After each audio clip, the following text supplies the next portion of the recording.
morning, everyone.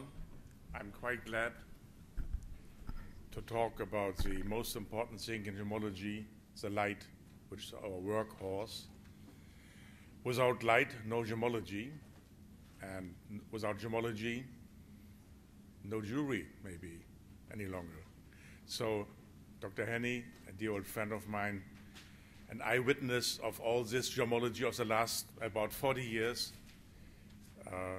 we discussed so many features, but the lighting is still quite exciting. Why? Because a good old incandescent bulb, which brought us over the last years, always results in gemmology, whether in refractometry, spectroscopy, microscopy.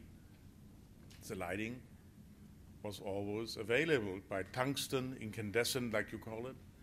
And this is the reason I call the light the workhorse for gemmology. And let me show you where's the progress on lighting.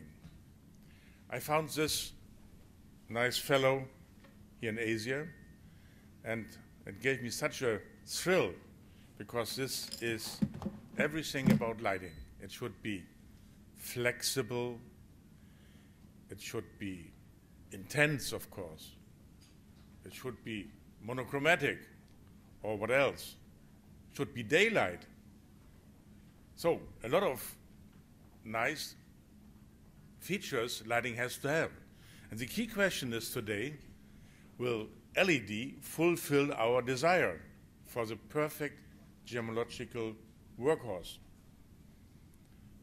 With Dominic, I talked so many times about the lighting. What can we do? How should we do? And I'm very glad, Dominic, today to present you some ideas about this. It should be a spot daylight, because we like the real intensity there where we work. At the size of a thumbnail, that's our working field, fulfilling gemmological tasks, making things, understanding. So I'm quite happy as an engineer of physics, not only to have more light, future light, but to look behind these lights. What is it about?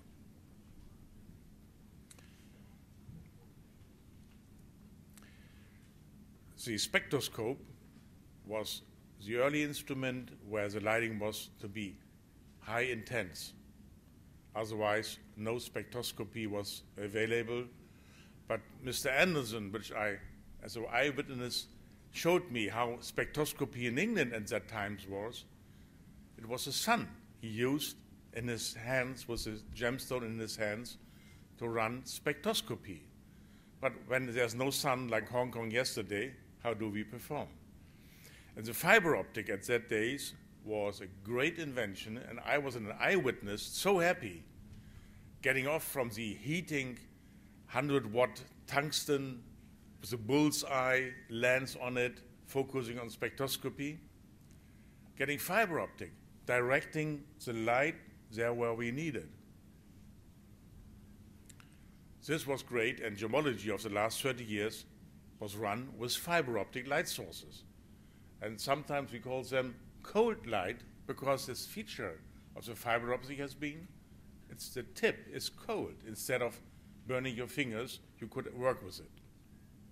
So the spectroscope is a great instrument since then, since we have high intensity light. And the question is LED ready to supply us with the same light, directed to the gemstone and ready for spectroscopy?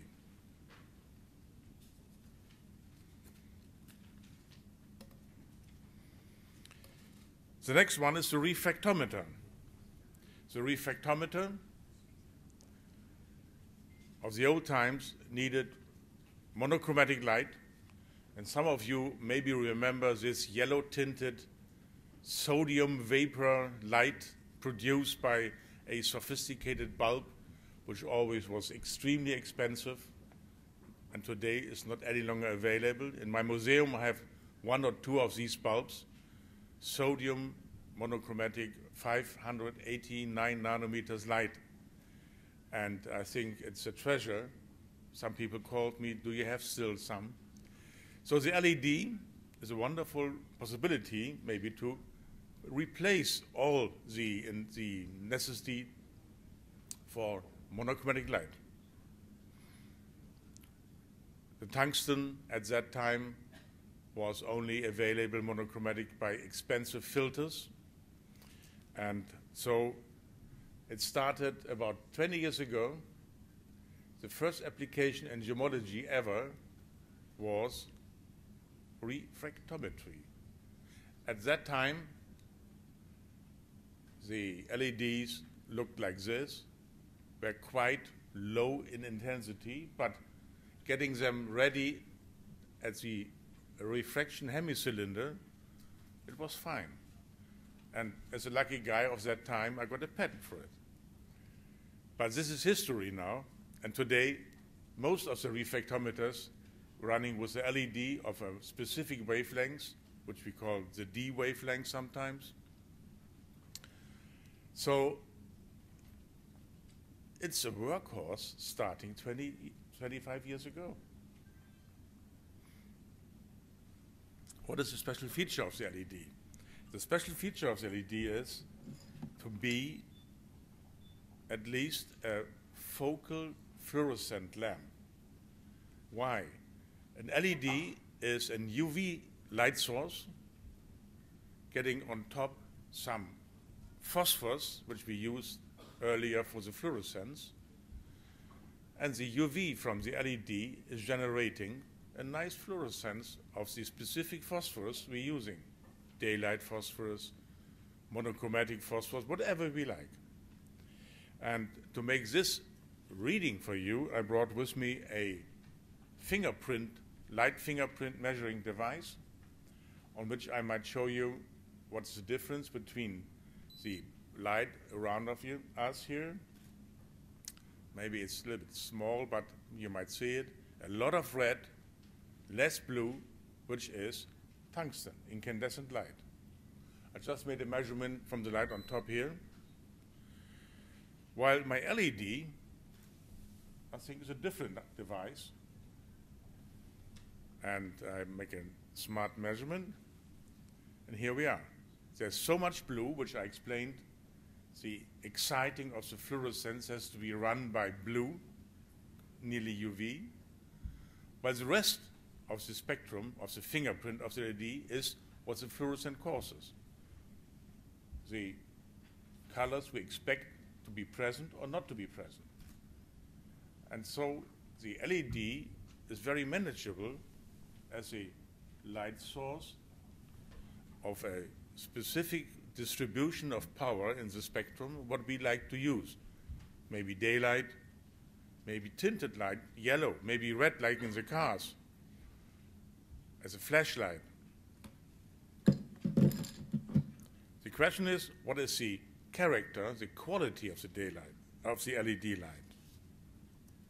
Maybe in use for microscopy.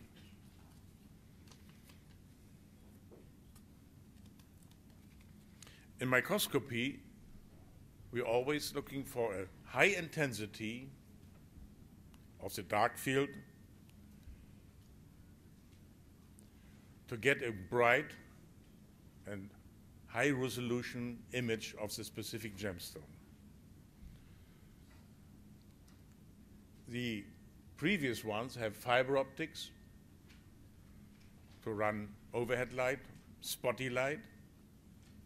And the question is, could an LED replace the incandescent quartz light in a microscope, which runs a dark field illumination?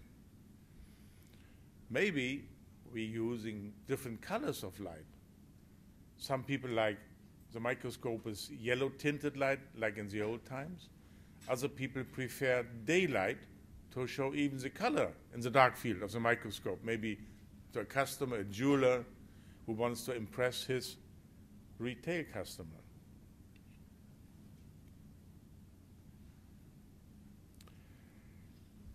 This is a sketch of one of our microscopes where we see the LED light has been successfully installed and is running the dark field beaming up to the gemstone, and the LED replaced, very comfortable, the incandescent one, with the advantage it's cool. An LED is cool or hot in the way that the power of light and the power of heat is about half and half. A fluorescent is the same, while an incandescent is 10% light and 90% heat. So we're getting into a comfortable situation that we have a cold microscope stage and no fingers any longer get hot or burned after 3 hours of work. So the advantage of the LED we might compare with the fluorescents, tubes with the fluorescent lamps. Using the same phosphors about, having the advantage of cool light.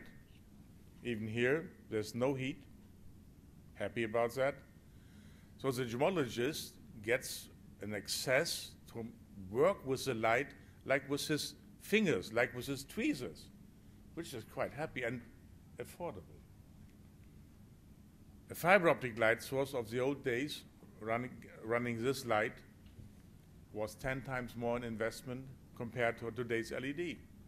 So the student, like Dominic has so many in his laboratory, suddenly gets access to a technology which is affordable. And seeing Dominic working and his teaching, he has by the LED a new tool to show people the interaction of light with the gemstone. Not even with the refractometer and spectroscope, but what happens with the light and the gemstone seeing. And seeing is believing. So the teacher has a nice chance making life easier to educate. For the engineer like me, the challenge is that LED is quite poor in light. We are happy that light is running on everything we need, but the intensity of the LED is a problem. One LED is not like one fluorescent or one tungsten. We need to cluster the LEDs to bigger sizes or make a bigger LED. And then suddenly we get running in new problems. And LED is quite hot, like any other light sources. It generates heat. It's not cool, the light is cool, but the LED itself is like an engine which runs and produces heat.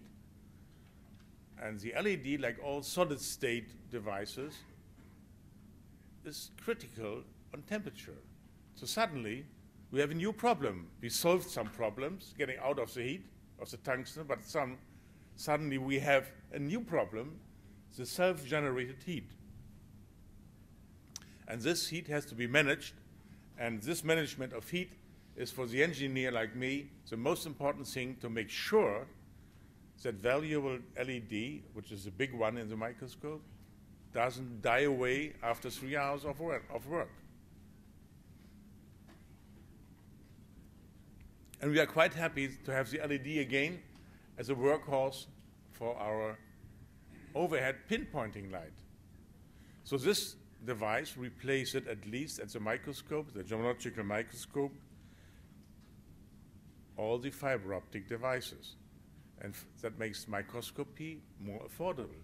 And it was a pleasure for me to see Dominic with a student's microscope with a LED pinpointer, which 10 years ago was not able to get for, say, affordable money.